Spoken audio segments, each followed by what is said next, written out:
Passando para a Gabriela, que ela vai aprofundar essa questão. Marcos, quiser dar algum recado? Não, só para dizer que nós trouxemos aqui o presidente, na verdade, da Comissão de Direito Eleitoral da OAB de São Paulo, o doutor Hélio Silveira, que é uma das maiores autoridades nesse tema, né? Nós temos a alegria de receber ele junto com a Gabi para aprofundar esse tema. Exatamente isso, Conde. Obrigado. Você quer deixar o Hélio falar primeiro, então? Depois eu complemento, Hélio. Então tá ótimo. Boa tarde a todos, boa tarde, ministro, prazer em revê-lo. Eu tenho a impressão, ministro, e aqui problematizando um pouco com o que a Mônica falou, que apesar do acordo que foi feito hoje dos presidentes dos partidos, a nossa democracia ainda está sob risco, né? Estamos sob ataque. E essa oportunidade do questionamento sobre a votação eletrônica é a oportunidade e a defesa do voto impresso é a oportunidade que nós temos de reafirmar a segurança das urnas. Né? E eu acho que, Mônica, não é só uma questão que é uma atribuição do Tribunal Superior Eleitoral. Eu acho que toda a sociedade civil, e isso nós da OAB, várias entidades, têm se empenhado na defesa da votação eletrônica e da segurança das urnas. Né? Então, eu acho que o nosso desafio agora, nesse instante, e é isso que eu gostaria de ouvir do ministro e dialogar com o ministro, é que nós temos que fazer um grande esforço para que aproveitar essa oportunidade para demonstrar a segurança do nosso sistema de votação. Cada país, foi referido pelo ministro a Alemanha, cada país tem a sua história. E a nossa história, ao longo do século XX, foi feita uma revolução por conta do sistema de votação, que foi a Revolução de 30. Né? Então, a nossa história no sistema eleitoral era uma história de apurações longuíssimas, de fraudes, de mapismo. Né? Então, se buscou uma solução através da urna eletrônica, há 25 anos atrás, sem qualquer questionamento. Se reclama das eleições de 2018, mas se esquece das eleições de 2020, em que tivemos eleições em mais de 5 mil municípios, sem uma petição dirigida ao Tribunal, à Justiça Eleitoral, aos tribunais regionais e ao TSE. Mas eu queria aproveitar essa oportunidade para que nós pudéssemos fazer uma campanha de defesa da votação eletrônica. Né? Então, eu acho que é importante aumentar. Nós temos agora eleições suplementares, há uma experiência riquíssima em Santa Catarina, ministro, pelo ex-juiz do tribunal, da classe jurista, que é o Marcelo Peregrino, que traz observadores internacionais para acompanhar as eleições suplementares. Acho que nós precisamos aumentar o número de urnas que são auditadas às vésperas da eleição. Acho que nós precisamos convocar os partidos políticos a participar mais da fiscalização. Eu tenho acompanhado eleições, e na última eleição agora, tive na chamada apuração paralela, os fiscais não comparecem mais, ministro, aos processos, porque eles têm tanta confiança no sistema que os fiscais não comparecem. E nós precisamos intimar os fiscais, os dirigentes partidários, os fiscais, para que acompanhem todas as cerimônias de lacração, de distribuição, de zerésima, que estejam presentes ou pelo menos intimados. Então, eu gostaria de começar esse nosso diálogo mais com sugestões do que com uma questão propriamente dita. Né? Depois eu gostaria de ter um breve comentário do ministro, mas a gente faz para frente, sobre o Distritão, né? Aproveitando a preocupação que o ministro falou sobre o viés político que ele respondeu a Gabriela Priori. Mas a gente conversa depois. Obrigado, eu acho que eu vou emendar, Conde, para ele responder de uma vez, porque aí ele não precisa ficar voltando no tema, pode ser? Já estou aqui. O Cacai só pediu, o Cacai fala depois, então, a informação que ele tinha. Nosso senador de Brasília pode falar. Cacai, antes da pergunta da Gabi. Eu só vou fazer uma observação, até achei interessante essa intimação moral, ministro. É claro que presume que para ser intimado alguém moralmente, essa pessoa tem que ter moral. Então, por isso é que não funcionou no caso do presidente da República. Mas essa semana, eu almocei com o presidente do Senado e fiquei muito preocupado com uma impressão que ele passou, claramente, de que existe uma hipótese de passar que, pelo menos por amostragem, 5% dos votos sejam colocados fora como impresso. Isso me preocupou muitíssimo. Eu conversei isso com o Freixo. Ele me disse que, se for 1%, vai colocar em dúvida a eleição, porque, por exemplo, no Rio de Janeiro, as milícias vão dizer que, na verdade, o voto é impresso e que eles podem controlar. Então, acho que nós temos que ter esse cuidado, por isso eu pedi para falar 2 minutinhos aqui, Gabi, você que é especialista, você, o Hélio e tal, com essa hipótese que me parece que existe no Congresso, fiquei muito feliz dessa questão hoje dos presidentes do partido, mas de pegar por amostrar esses 5%. 1% que seja, já vai dar a oportunidade de questionar a legitimidade do voto. E em Brasília vocês já tiveram essa experiência, né, Cacá? Em 2002, o Distrito Federal teve votação. Então, assim, só para complementar, ministro, porque o senhor responde tudo de uma vez, as indagações, eu acho que seria bacana, até porque a gente tem muita gente que está assistindo, né? Eu e o Hélio atuamos na área eleitoral, mas tem muita gente aqui que está assistindo que não conhece muito esses procedimentos. Recentemente, eu dei uma entrevista para uma jornalista e ela ficou encantada com o procedimento de votação paralela, por exemplo. Ela, nossa, mas a sociedade pode acompanhar?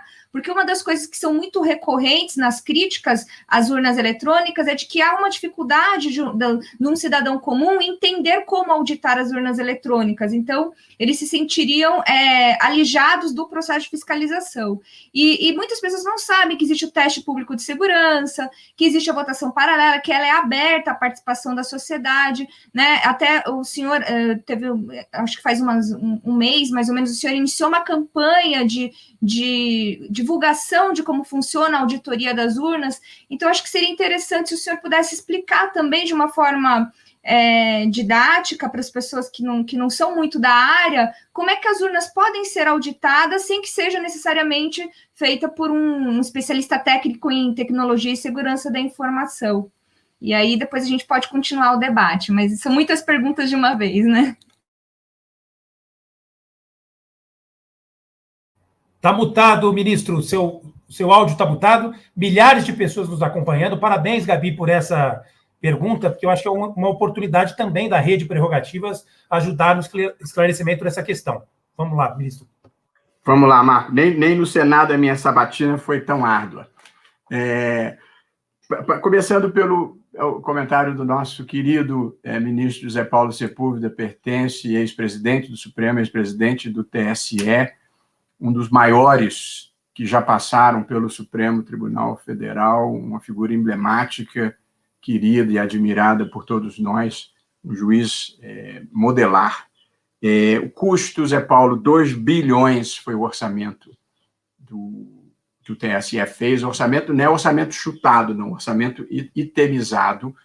E, portanto, nesse momento em que se cancelou o censo, porque não tinha dinheiro, e que as Forças Armadas não puderam apoiar uma operação para proteger índios num conflito com garimpeiros porque não tinham dinheiro, nós vamos botar 2 bilhões para fazer voto de papel. São escolhas, cada um faz as suas, e cabe ao Congresso decidir. O paradoxo, Zé Paulo aponta, é muito preciso, que quem vai imprimir o voto é a urna eletrônica, de modo que se a urna estiver fraudada no voto eletrônico, vai fraudar o voto de papel também. Portanto, esse paradoxo é muito evidente para superar.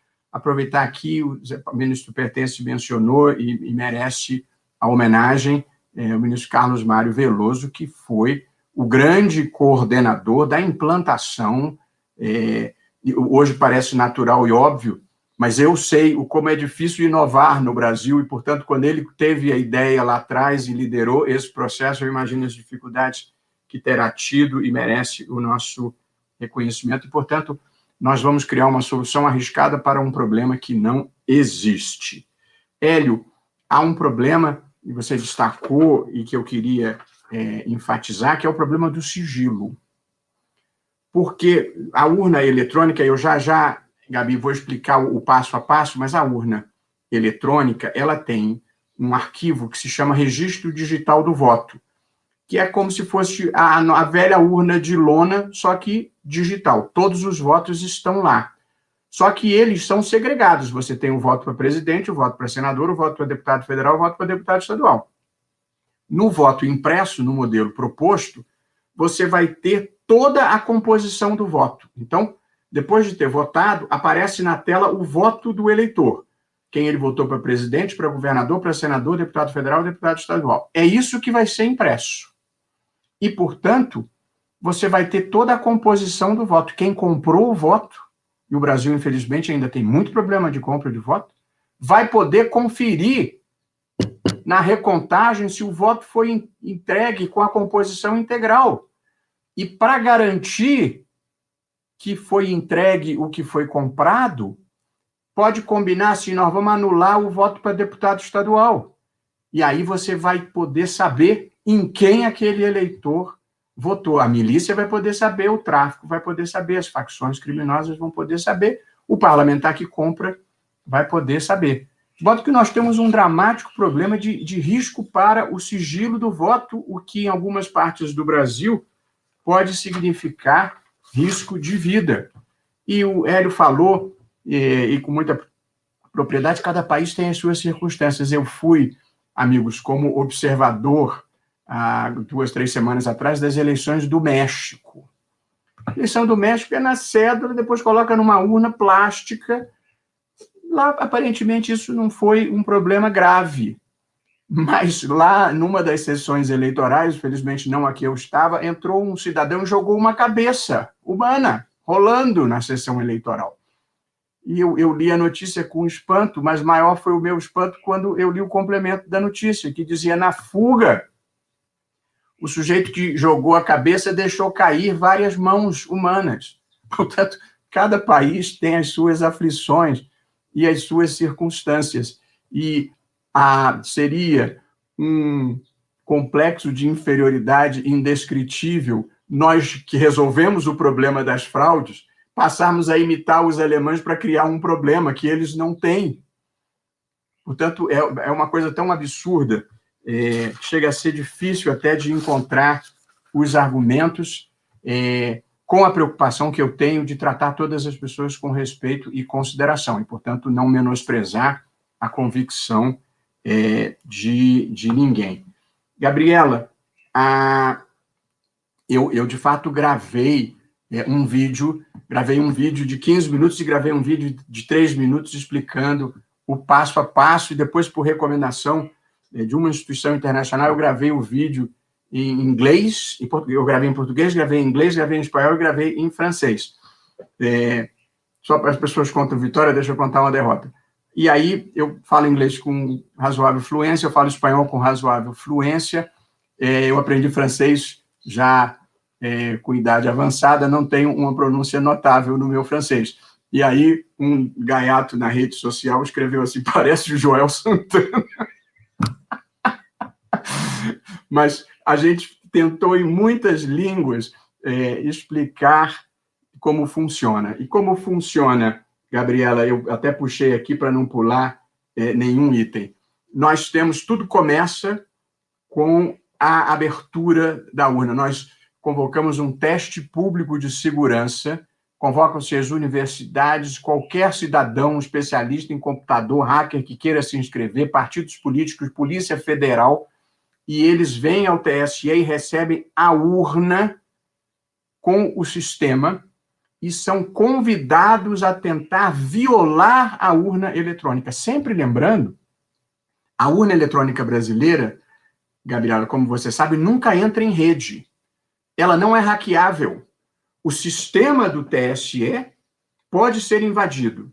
E apesar de todos os mecanismos e camadas de segurança que nós colocamos, já aconteceu de conseguirem invadir e aí resgatar o nome de alguns ministros aposentados que estavam lá no cadastro. Foi ruim, a gente está tomando todos os cuidados para que não aconteça, mas não tem consequência nenhuma, porque eles não têm como chegar na urna. Portanto, é só uma questão de imagem. Conseguiram vulnerar o sistema, mas não tem como fraudar a eleição dessa forma, porque a urna nunca entra em rede. Então, nós entregamos a urna no primeiro passo, teste público de segurança, para todo mundo tentar violar o programa, adulterar o programa, modificar para ele fraudar a contagem de votos.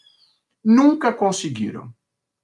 Mas, nesse teste público de segurança, se descobrem algumas fragilidades e aí elas são consertadas.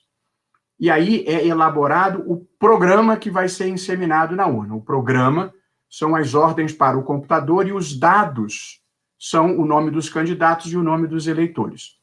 Isso é elaborado pelos técnicos do TSE e todos os partidos políticos, esse é o momento mais importante, todos os partidos políticos são convidados a comparecer e enviarem os seus técnicos para examinarem o programa, porque esse é o momento mais importante, o programa que vai ser inseminado na urna.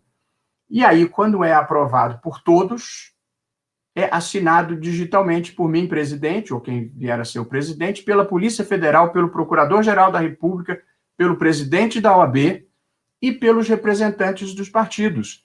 Como o Hélio observou, os partidos confiam tanto que nem mandam representantes. Mas podiam mandar o seu técnico para dizer está tudo certo. E aí é feita a assinatura digital e é feita a lacração, que é uma blindagem do programa, que é a garantia de que se aquele programa for violado de qualquer maneira, ele não rodará. Ele acusa imediatamente que foi violado. Esse programa é enviado aos 27 TREs e ele é inseminado fisicamente nas urnas, também na presença dos partidos políticos que estão lá para conferir se o programa está sendo inseminado, tem a assinatura que foi aposta aqui durante a lacração, durante a blindagem. Depois dessa etapa, vem o dia das eleições. Antes de começar a eleição, às 8 da manhã, normalmente, em todas as sessões eleitorais do Brasil, 400 mil sessões eleitorais, imprime-se um boletim chamado zerésima, que é o boletim que documenta que não tem nenhum voto dentro daquela urna, na frente dos fiscais dos partidos. Tem a votação, no final do dia, às 17 horas, a urna imprime o boletim da urna, que é o resultado daquela urna, todos os votos dados daquela urna, quantos votos cada candidato teve. Esse boletim da urna é distribuído aos fiscais dos partidos e afixado do lado de fora da sessão eleitoral. Ali acabou a eleição. Às 17 horas, quando se imprime o boletim da urna, todo mundo já sabe a votação que teve. O resto é só a totalização que é feita aqui no TSE. Depois, esses dados são enviados para o TSE, que faz a totalização, porque são 5.600 municípios. Portanto, você faz isso com um supercomputador, inclusive determinando a votação de cada candidato. Mas o candidato, ele já tem o boletim de urna desde 5 horas para conferir se o que o TSE está divulgando corresponde ao que ele recebeu lá. Portanto, não tem como fraudar na transmissão tampouco, porque o resultado mesmo é o boletim da urna, que inclusive fica na internet para verificação de quem quiser. E aí, agora tem 2 passos importantes. O Hélio Silveira destacou. Nós fazemos o que chamamos de teste de integridade ou votação paralela. O que é isso? Na véspera da eleição, são sorteadas cerca de 100 urnas, aleatoriamente, sorteio, elas já estão nas sessões eleitorais, elas são retiradas de onde elas estavam e levadas para o Tribunal Regional Eleitoral para uma auditoria independente. É para saber se o que o eleitor digita é o que sai. Então, ele acompanhou, você tem lá, é uma votação simulada, mas toda filmada na presença dos fiscais. O eleitor vota na cédula, canta-se o voto para a inserção na urna eletrônica e na ponta final se imprime esse voto na fiscalização de uma auditoria independente para saber se o que saiu é exatamente igual ao que entrou. Nós fazemos essa auditoria com 100 urnas, o que é um universo pequeno, porque é um transtorno. Você tira a urna do local onde ela está, e nem tudo é Rio e São Paulo. Você tem, às vezes, que transportar com dificuldade, e você precisa substituir a urna que foi levada para o teste. Mas um dos estudos, Hélio, exatamente na linha do que você falou, que nós estamos fazendo, é o aumento da quantidade dessa amostragem. Para ela ser mais representativa, ela é toda filmada. E também não pode ser uma amostragem muito grande, senão você não consegue fazer com as cautelas necessárias. Mas esse é um ponto muito importante que nós estamos considerando para aumentar a percepção de segurança. Mas a percepção de insegurança só existe porque há uma campanha para o descrédito de algo que nunca funcionou mal. A Mônica perguntou se havia crime tipificado no Código Penal. Não.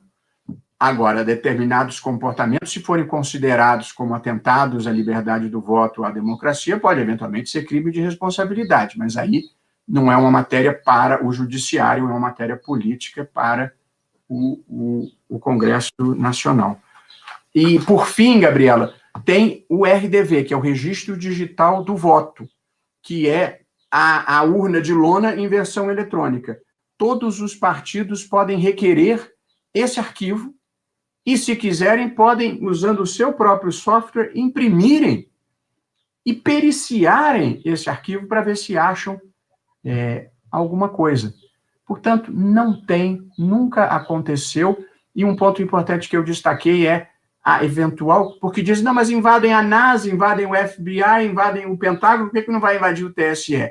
Até pode invadir, infelizmente, mas a invasão, se ocorresse, e nunca ocorreu, nessa última eleição a que eu presidi, eles tentaram derrubar, e acho que não foram os portugueses, não, eu acho que foi gente daqui de dentro mesmo, mas a Polícia Federal não chegou lá, eles fizeram o que se chama de tentativa de negativa de serviço, milhões de pessoas e robôs acessando simultaneamente para verem se derrubam o sistema.